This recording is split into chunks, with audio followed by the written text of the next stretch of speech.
guys, it's Renee and welcome to another episode of Inspiration here on Revv. You've probably heard words like sustainability, going green and recycling. That's right, it's all part of the global effort to help reduce emission levels and of course help save Gaia.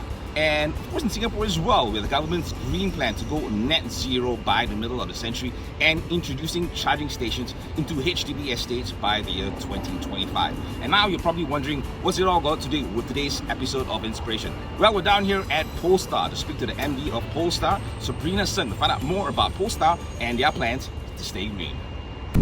Hey guys, it's Renee, and as promised, I have in the car with me Sabrina Sng, who is the MD for Polestar Insurance and Pre-Owned with Warren's Automotive. Hi, Sabrina, thanks for joining us here on Inspiration. Thank you. Okay, that's right. So, as I mentioned, EVs, it's really a big thing happening in Singapore. A lot of people are keen on buying one, but there's so many questions that need to be answered in terms of charging and stuff like that. All right, so I have a couple of questions for you regarding EVs and also about sustainability in Polestar's position as well. And our first question would be, tell us your thoughts on electric vehicles and how do you see Polestar's position on sustainability, responsible sourcing and also having a lower carbon footprint? Well, I think EV is really the future. If you look at it, I think a lot of people know that there's really tremendous climate impact from burning fossil fuels. Right. So we do see that a lot of people are starting to consider EVs per se.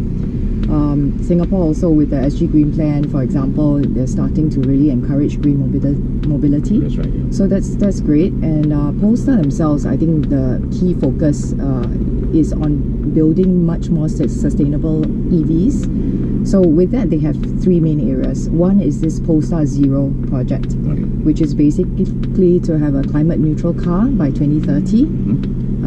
Second is to have better batteries. So in terms of circularity, what they do is they repair, repurpose, refurbish to make sure this battery can be used further. Okay. And then finally, they also try to ensure sort of sustainable sourcing of materials. Right. So using blockchain technology, they are able to track where the supply chain in terms of being ethical and transparent. Yeah, I know. I mean that is I think one of the biggest challenges I hear from a lot of brands as well, where they want to be really a responsible company in terms of where they source materials, and also recycling. Example, batteries that have come to the end of life, they want to make sure it's responsibly taken care of. All right, and I'm moving on to our next question. With practically every brand now having an EV, how does Polestar plan to market its EVs here in Singapore? I think, well, first, Polestar is one of the few 100% EV brands. So with that, definitely in terms of resources and efforts, everything can be channeled towards focusing on building the best EVs, whether in terms of design or manufacturing. Right. Sustainability, as I mentioned, is one of the key pillars. Okay.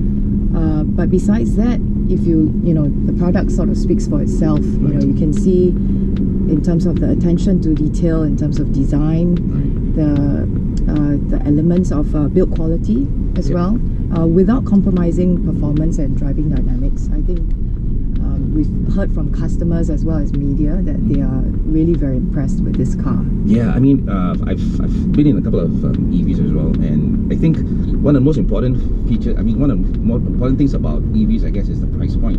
And a lot of EVs are really, to me, I think, overpriced in a way. And when you look at the materials, it doesn't really justify the cost. And I think, and for Singaporeans, especially in a market where, we have this whole thing about COEs. The COEs cost so much money already. Sure. And on top of that, we got to pay we got to buy the car. So I think one thing that a lot of motorists are concerned is about the price of EVs, and hopefully the brands can actually help bring the price point down to make it more affordable to. I guess it's a bit of a chicken and egg thing, right? When you reach a certain economy of scale and volume, naturally prices will come down. Yeah, battery cost, I think, also has been steadily coming down as well, making the cars more affordable. On top of that, of course, the government does play a part by having certain subsidies for sustainable cars, such as the EAI that we have, and so I would say, at least for Polestar 2, being in the premium segment, it actually is at a very reasonable price point. Right. And my next question is, I think when the beginning of when EV started coming out, everybody was so afraid to buy an EV because of this thing called range anxiety. You know, even though Singapore is so small, and the fact is, the government here by 2030 they plan on having like 2,000 over charging stations. People have this whole feeling that range anxiety. What do you think for how does Polestar plan to tackle or address some of these concerns? Well, I mean, our standard range already has over 400 km, right. And a daily commute is about 50. So effectively, you just need to charge maybe twice a week. Right. So for those, I guess, customers who don't have the luxury of maybe charging at home or at the office, nowadays, basically our specialists are on hand to show customers how to locate the chargers around, nearby, which is convenient to them. There's apps like PlugShare, recently a My Transport app also. So I guess it's about awareness also and education, that once you pinpoint the charger that is near enough and convenient enough to your home or office, it's actually about getting used to it. Yeah. And the fact is, the thing is, a lot of charging stations are there for the public ones, especially they are so-called, they are using these AC charging stations, which really take a long time for you to charge your car. And DC charging stations, I think mostly I've seen them in petrol stations. And the whole idea is that whenever I want to charge a car, it's about people hogging stations. And I think it's also another problem that people who want to buy EVs have this in mind, that if I'm going to buy an EV car, I have no problem charging, and especially if I'm staying in HDB.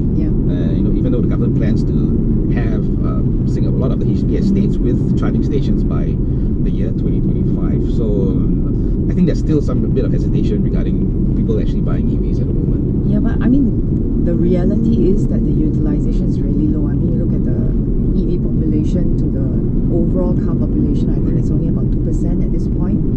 So in actual fact, I mean, ACs, yes, it takes maybe 7 to 8 hours for a full charge, but you don't always need a full charge.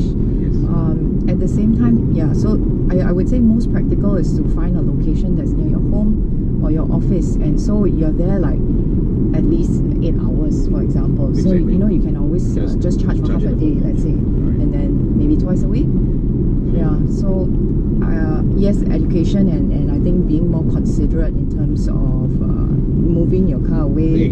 I would say that maybe is more applicable for DC, right? Which is, let's say, at malls also, not just petrol kiosks. But for DC charging, as technology improves, you can charge your car in maybe at least a half charge in 20-30 minutes. So that's just like checking your mail, going for coffee, grabbing a coffee and having a quick bite before your car's there's power in your car. Just being a bit more conscious that there are perhaps people who might need the charging as well, to try and move it when you can. And I think that, as mentioned, education is a very important aspect of EVs, because a lot of people are still not aware of the benefits, the cost benefits of driving an EV, and there's still a lot of hesitation. But it's definitely the way forward. I mean, it's really the only way to go. I mean, in terms of people's reliance on fossil fuels and everything else, and the world is trying to cut down on that. Okay, and final question for you. On a personal level, what are your thoughts on going green? Well, I would say it's not a matter of whether you do or not, it's when, right? And to what extent. And I myself, I have kids, right? So I think after you see all the crazy climate changes and floods and things like that, you sort of wonder what kind of world you're going to leave your kids in. And that really was a wake-up call for me, that where I can, I try my best to go green, so-called. Not to do it for cliched reasons, but just to put in, I think everyone puts in their bit. It will at least make a better world for our kids and future generations. That's right, folks. It's basically an effort not only by the governments, but everybody has to be responsible in the sense of doing their part.